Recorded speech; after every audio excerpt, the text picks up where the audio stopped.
تو ان ساری چیزوں کو آپ نے نظر میں رکھ کے اپنے کیریئر کو دیکھنا ہے اور اپنی زندگی کو دیکھنا ہے. اور یہ کبھی نہیں سوچنا کہ میرے بھائی آپ کی عمر بہت زیادہ ہوگی، اب آپ کچھ نہیں کر سکتے. آپ کی عمر 60 سال ہے نا، تب بھی آپ کچھ کر سکتے ہیں. اگر سنی دیول 70 سال کی عمر میں ہیرو آ سکتے ہیں، میں نے بیہائنڈ دا سینس دیکھے، آپ یقین کریں جو مووی میں بھاگنا دوڑنا اور مارنا ہے نا، جو موویز میں دیکھا جاتا ہے، ریئل میں نے بیہائنڈ دا سینس دیکھے، آپ یقین کریں ان سے ڈھنگ سے چلا نہیں جا رہا. لیکن کیا ہے، اسٹرگل کر رہے ہیں، اس عمر میں بھی پیسہ کما رہے ہیں. آپ بھی کما سکتے ہیں، ضروری نہیں ہے کہ کچھ غلط کر کے، اچھا کر کے بھی آپ کما سکتے ہیں. اسی پوڈ کاسٹ میں بشریٰ انصاری جی نے ایک اور بات کی ماہرہ خان کے بارے میں، جسے سننے کے بعد مجھے لگا کہ بھائی شاید کہیں نہ کہیں ان کو غصہ ضرور ہے.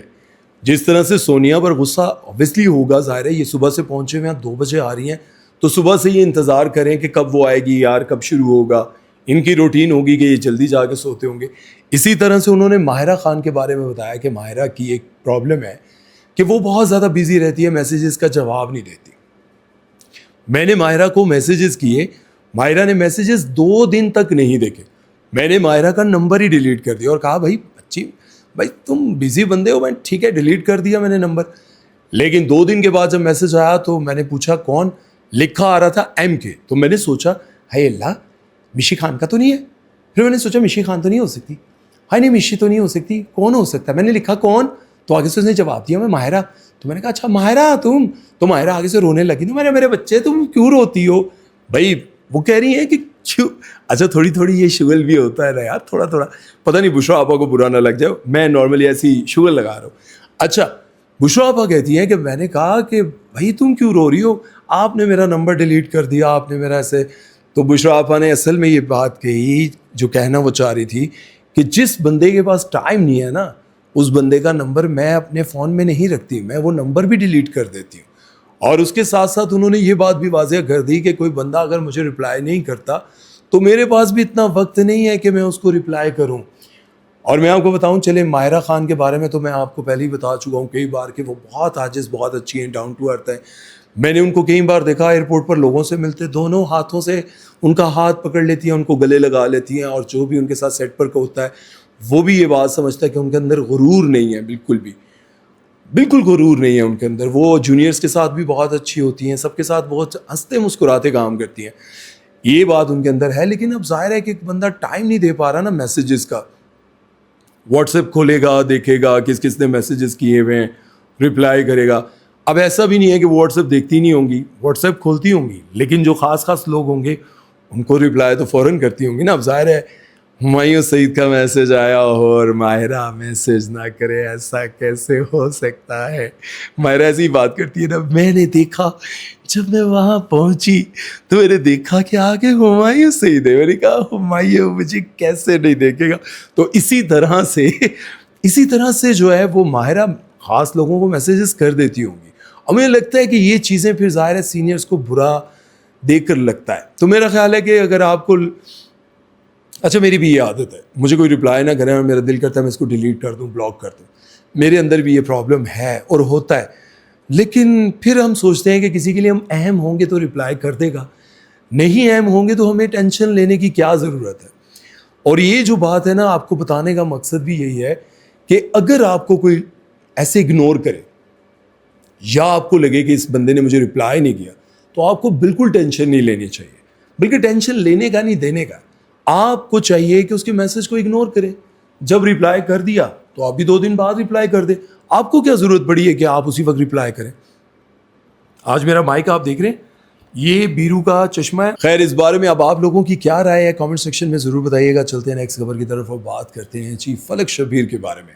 فلک شبیر کے بارے میں، سارہ خان کے بارے میں، علیزہ شاہ نے، علیزہ سلطان ہے نہیں، علیزہ شاہ نے ایسے انکشافات کیے ہیں کہ بھائی ان کے پول کھول کے رکھ دیے ہیں. جیسا کہ آپ سب کو پتہ ہے کہ کچھ دن پہلے مریم نواز نے ویپ اور ان چیزوں پر پابندی لگائی اور کہا کہ جو بھی بچے ویپ پیتے ہوئے نظر آئیں گے یا ان کے پاس سے برآمد ہو جائے گا تو ان کو 6 ماہ قید اور 5 لاکھ روپے جرمانہ کیا جائے گا. بہت اچھا اقدام تھا.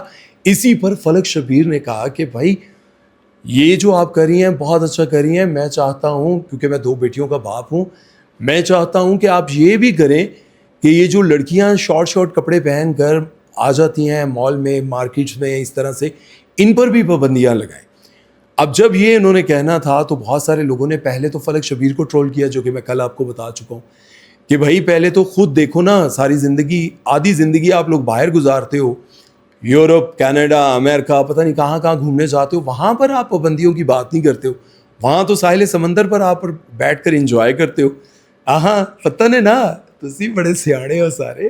اچھا وہ کہتے ہیں کہ وہاں پر تو آپ انجوائے کرتے ہیں اور پاکستان میں آپ پابندی کی بات کرتے ہیں. تو علیزے شاہ نے ان کو اسی کے ساتھ, یہ جب وائرل ہوا کہ لوگ ان کو ٹرول کر رہے ہیں کہ بھائی پاکستان میں شارٹ کپڑے پہننے پر پابندی لگائی جائے, یہ صاحب کہہ رہے ہیں, یہ کہہ رہے ہیں کہ ایسا قانون بھی لائے. تو اس پر انہوں نے کہا کہ آج سے 4 سال پہلے میرا خیال ہے کہ علیزے نے ان کے میوزک ویڈیو میں کام کیا تھا, تو وہ کہہ رہی تھی کہ بھائی جو کپڑے یہ مجھے دے رہے تھے وہ کپڑے پہننے میں میں کمفرٹیبل محسوس نہیں کر رہی تھی. میں نے کہا کہ بھائی میں اس طرح کے کپڑے نہیں پہنوں گی کیونکہ وہ بہت زیادہ ریویلنگ تھے. تو میں نے انکار کیا, تو انہوں نے کہا نہیں بھائی یہی پہننے ہیں, یہی کپڑے پہن کر آپ کو میوزک ویڈیو میں آنا پڑے گا. اب ظاہر ہے میرے کیریئر کا سوال تھا, میں نے کام کرنا تھا تو میں نے کر لیا, اور مجھے یہ پتہ چلا کہ وہ کپڑے ڈیزائن جو ہے وہ سارا خان نے کیے, جبکہ آپ یہ بات بہت اچھے سے جانتے ہیں کہ سارا خان کو ہمیشہ میں کیا پروموٹ کروں گا, لیکن میں ان کی تعریف کرتا رہتا ہوں کہ وہ بہت ڈیسنٹ سوبر کپڑے پہنتی ہیں. اور پھر جب میں نے اس پر ریسرچ کرنا شروع کی تو مجھے نظر آیا آج سے 18 سال پہلے ان کا ایک گانا, وہ گانا تھا دل نو ساڑیاں. یہ گانا جب میں نے دیکھا, بھائی میں نے سر لگایا نا, آپ لوگوں نے رونے لگ جانا ہے. اس گانے میں آپ کو مہدی حسن جیسے سر نظر آئیں گے. اچھا خیر, میں نے جب ان کا وہ 18-20 سال پرانا گانا دیکھا تو پہلی بار اپنی میوزک ویڈیو میں گندے کپڑے پہنا کر سٹارٹنگ پاکستان میں لینے والے فلک شبیر تھے.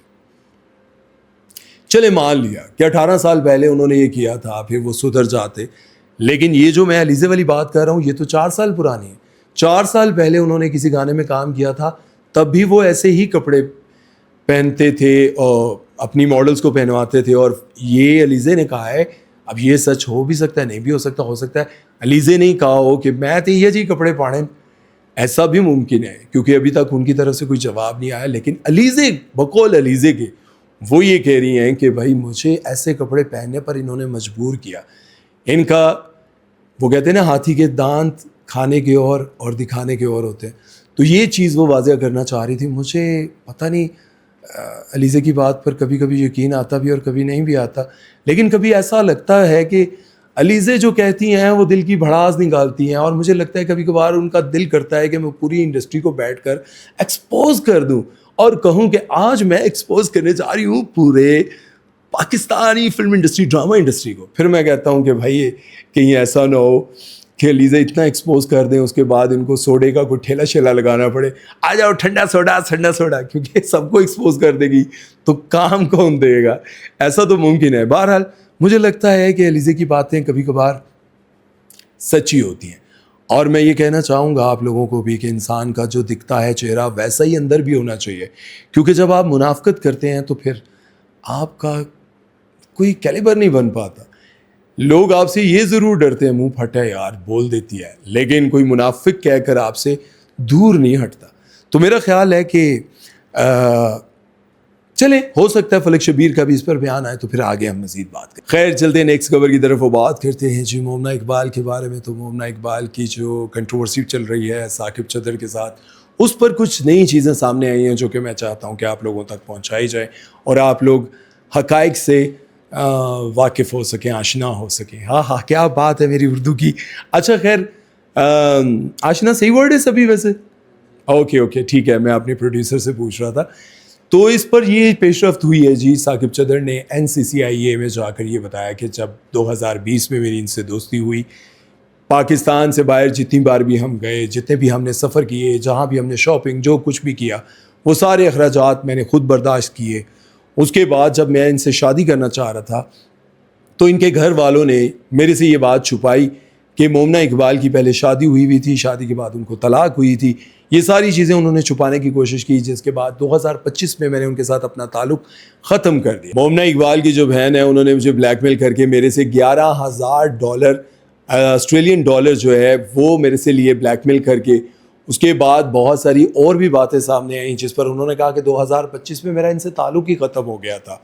میں نے ان سے جب مجھے پتہ چلا کہ یہ شادی شدہ ہیں, طلاق یافتہ ہیں, تو میں نے بالکل معاملہ ہی ختم کر دیا. لیکن دوسری طرف ان کی جو بہن ہے وہ یہ کہتی ہیں کہ جو NCCIA میں FIR کٹنے ہوئی ہے اس میں یہ موقف اختیار کیا گیا ہے کہ بھائی انہوں نے ہمارے ساتھ جو فزیکل ریلیشن کی جو ویڈیوز تھیں انہوں نے نہیں کہا, لیکن جو باتیں خبریں چل رہی ہیں وہ یہ ہیں کہ ثاقب چدر نے ان کو وہ ویڈیوز بھیجی تھی جب وہ ان کے ساتھ ملنے آتی تھی, جو فزیکل ریلیشنز تھے ان ساری ویڈیوز کو ثاقب چدر نے ان کو بھیجا اور وائس میسج بھیجا کہ اگر میری نہ ہو سکی تو پھر کسی کی بھی نہیں ہوگی, عزت کہیں نہیں بچے گی.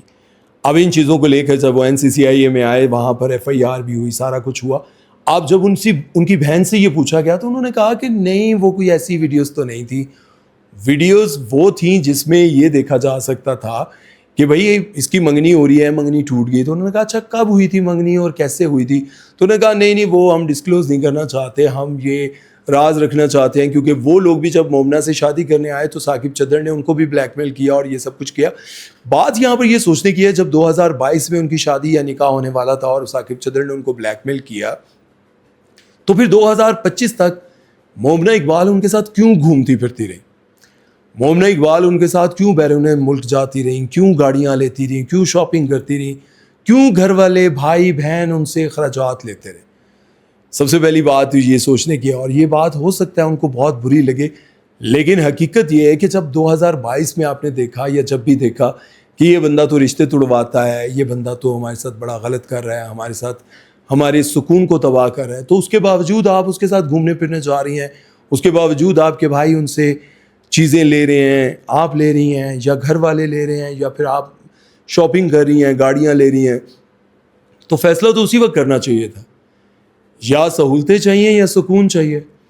اور میرا جہاں تک ماننا اور سمجھنا ہے کہ سکون سے بڑھ کر کچھ نہیں ہوتا. زندگی میں سکون ہو اور اتنے پیسے مل جائیں کہ آپ عزت سے ساری چیزیں پوری کر سکیں, بجلی کے بل, گھر کے کرائے, کھانا پینا, بچوں کی فیس. باقی اگر آپ کے پاس فارچونر نہیں بھی ہے, پرانی گاڑی ہے, تو کوئی مسئلہ نہیں ہے یار, سفر ہی کرنا ہے. دنیا کو دکھانے کے لیے اگر آپ خود کو بیچ دیتے ہیں, میں یہ مومنہ اقبال کی بات نہیں کر رہا ہوں, میں صرف آپ لوگوں کو یہ اس بات سمجھانے کی کوشش کر رہا ہوں کہ اگر خود کو بیچ کر کچھ حاصل کیا تو کیا حاصل کیا؟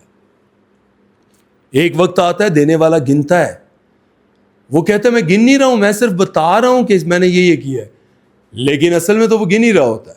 میں نے اپنی زندگی میں جتنا تجربہ, جو چیزیں حاصل کی ہیں, اس میں یہی سیکھا ہے کہ کبھی کسی سے کچھ نہیں لینا چاہیے, جو ہے اس پر صبر شکر کر کے زندگی گزارنی چاہیے. بہرحال یہ تھیں آج کی خبریں, کچھ باتیں, کچھ دل کی وہ باتیں جو میں آپ لوگوں سے کرنا چاہتا ہوں. میں ہمیشہ یہ کہتا ہوں کہ میرے دیکھنے والوں کو یہ ویڈیو دیکھنے کے بعد کم سے کم جینے کا حوصلہ ملے. یہ ویڈیو دیکھنے کے بعد آپ کے اندر جینے کی چاہت پیدا ہو, نہ کہ آپ زندگی کی پریشانیوں اور مشکلات سے تنگ آ کر سوچیں کب ہم چلے جائیں. میں یہ چاہتا ہوں کہ میرے دیکھنے والے, سننے والے ان ساری مشکلات سے لڑیں, دلیری سے لڑیں, لڑتے لڑتے لڑتے آخرکار اپنی منزل پر پہنچ جائیں, اور پھر لوگ چھوٹی چھوٹی ویڈیوز اور سٹیٹس آپ کے بارے میں لگائیں, یہ ایسا تھا, یہ ویسا تھا, یہ یوں تھا, یہ یوں تھا. لیکن آپ اپنی زندگی کے مقاصد حاصل کرنے کے بعد بغیر کسی منافقت اور لالچ کے ایک مقام پر پہنچے اور فخر سے کہیں آج الحمدللہ اللہ نے مجھے عزت دی اور آج میں اس مقام پر ہوں, اس کے پیچھے محنت ہے, بڑی مشکلات کو میں نے برداشت کیا. یہ میں چاہتا ہوں, نہ کہ میں یہ چاہتا ہوں کہ ان خبروں کو دیکھ کر آپ سوچیں کہ یار اس نے ویسا کیا, اس نے ویسا کیا. نہیں, ان خبروں سے اپنی زندگی میں بہتری لانی تاکہ آپ کی زندگی اچھی گزر سکے. امید ہے کہ آج کا یہ پروگرام آپ لوگوں کو اچھا لگا ہوگا. اپنا بہت سارا خیال رکھیے گا, دعا میں یاد رکھیے گا. سمیر چودھری کو دیجیے اجازت, اللہ حافظ. Hello, okay, take care, bye bye.